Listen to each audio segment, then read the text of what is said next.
How to hide your profile on Badoo. Hey everyone, welcome back to another tutorial video. In today's video, I'll show you how you can hide your Badoo profile. So to do that, first of all, open the Badoo app on your mobile device and then make sure you are logged into your Badoo account. Now once you're logged in, your homepage will look somewhat like this, where you'll have to tap on your profile icon on the bottom right corner of your screen. Now once you're on your profile, simply tap on the gear icon on the top right corner of your screen. After that, you will be taken to this page where you'll have to tap on the option account.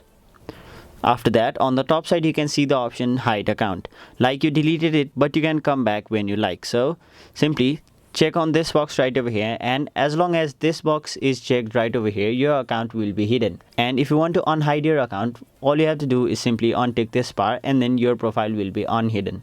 So that is basically how you hide your profile on Badoo. That was it for this video. Hope this video was helpful to you guys, and if it was, make sure you like this video and subscribe to our channel so that you don't miss out on further videos such as these.